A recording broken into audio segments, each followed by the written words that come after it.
Hey there, and welcome to episode 58 of your fun and profitable online business.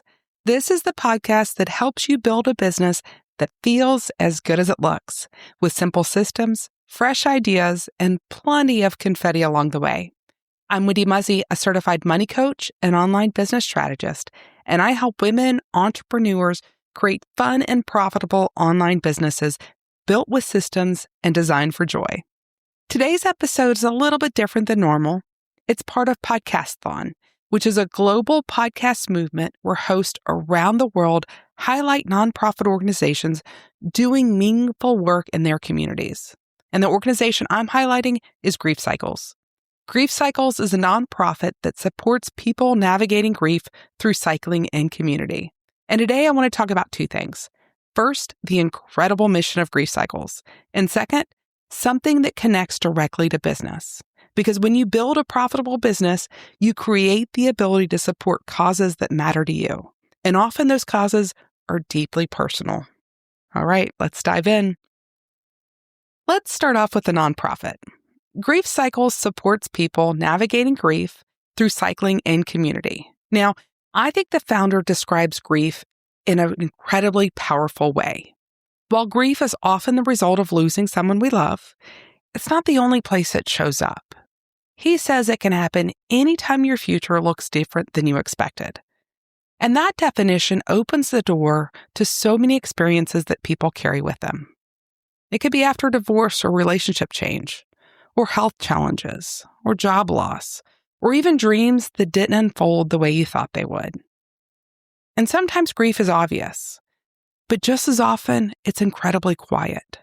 Now, no matter how it shows up, Grief Cycles creates a space for people to heal through movement and connection. And there are three main reasons for that. First, movement can be incredibly powerful when we're processing emotions. Sometimes it's easier to work through those heavy feelings when our body is moving. Second, being outdoors helps regulate our nervous system. Fresh air, open space, and nature have a way of helping our bodies settle. And third, community reminds us that we're not alone. When we're grieving, that sense of connection can make all the difference.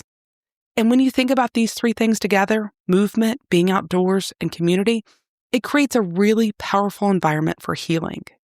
And I think it's incredibly beautiful that the idea of healing doesn't come from just sitting still. Sometimes healing happens while moving forward, quite literally. And this is where the story gets a little more personal for me. I've experienced grief. Deep grief from losing someone incredibly important to me. My future was unmistakably different, and it happened in a flash. I often describe it as my snow globe moment. That feeling when everything you thought you knew, everything that felt solid and secure, gets shaken up so suddenly that you can't tell which way is up. Our grief moments can be disorienting, and they can feel so heavy. But sometimes those moments can also be turning points. For me, that season of grief created a space for some big changes in my life, and I'm incredibly grateful for the path that came from it. Another reason this nonprofit is so meaningful to me is that my husband created it. It was his response to his grief. And watching someone take their pain and turn it into something that helps other people is one of the most powerful things I've ever witnessed. I could not be more proud of him. Now, many of us are carrying some form of grief because it's not always the deep loss that I've described. Sometimes it's something that's lighter or just not as obvious. But one thing I've noticed in my conversations with business owners is that many of them experience their own form of grief somewhere along their entrepreneur journey. As I was preparing this episode, I realized I don't talk about this very often. When you're building a business, there are moments where you let go of beliefs you once held. Sometimes you change the path you thought you were going to take. Sometimes your business evolves. Sometimes your priorities shift. And sometimes life just happens. It's in those places that your future can start to look different than you expected. And that way that Sean describes grief and grief cycles. If you've ever found yourself in that place, I want you to know so deeply you're not alone. And this brings back to something that Grief Cycles understands deeply. Community and support matter when life changes. Okay, so you might be wondering here, how does this all connect to business? Here's the core idea I want to share with you today.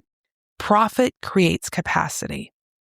Without profit, you might want to help, but you may feel limited. You might want to donate, but your budget feels tight and restrictive.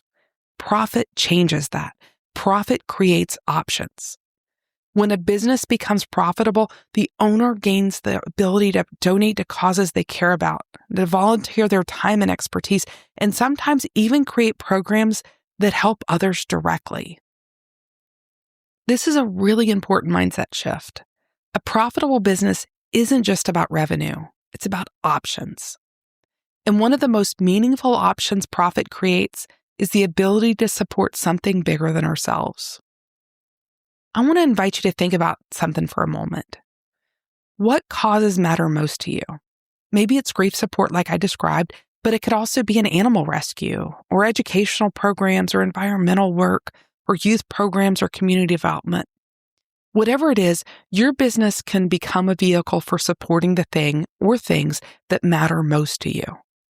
And you don't have to wait until you're huge to start. I watch small businesses create real impact every single day. In fact, just this month, I've seen business owners donate a percentage of their launch to an organization that was important to them. I've seen them sponsor a nonprofit event. I've seen them volunteer their experience to an organization that was in need. And I've seen them highlight a nonprofit organization in their content. The list can go on and on here, but what's cool is every small step contributes to a larger ripple, and that ripple can create meaningful change and is filled with beautiful possibility. All right, let's get to your action step for this week. I want you to take 5 minutes and ask yourself, if your business became wildly profitable overnight, what cause would you want to support? Write it down, put it where you can see it. Naming it gives your work another layer of meaning, because sometimes the most powerful motivation for building a profitable business isn't what it can give you, it's what it allows you to give to others. And when you start thinking about your business this way, something interesting happens. Profit stops feeling like a number on a spreadsheet and starts to feel like possibility. A way to support the things that matter to you, a way to show up for your community, and maybe even a way to create impact in ways you can't even fully imagine yet. This is one of the reasons I believe so deeply in helping people build profitable businesses. Because when they have resources, they tend to create ripple effects everywhere around them, in their families, in their neighborhoods, in the causes they care most about. And that's the heart of what this episode is about. All right. Today, we talked about grief cycles and the powerful work they're doing to support people navigating grief through cycling and community. We also talked about something that connects directly to business. Building a profitable business isn't just about revenue. It's about capacity. Not only the capacity to support your own life, but the capacity to make decisions from a place of options and possibility. And that includes the capacity to give back to others, to create change in ways that extend far beyond our own businesses. That's one of the reasons I love entrepreneurship. My business has become more than just a way to make a living. It's become a way to contribute to others. Now, if you'd like to learn more about grief cycles or support their work, you can visit griefcycles.org. I'll also include the links in the show notes so you can explore their mission and see how they're helping people navigate grief through cycling and community. You can also find it in the show notes at wendymuzzy.com/58. All right, until next time, happy donating to causes you truly care about.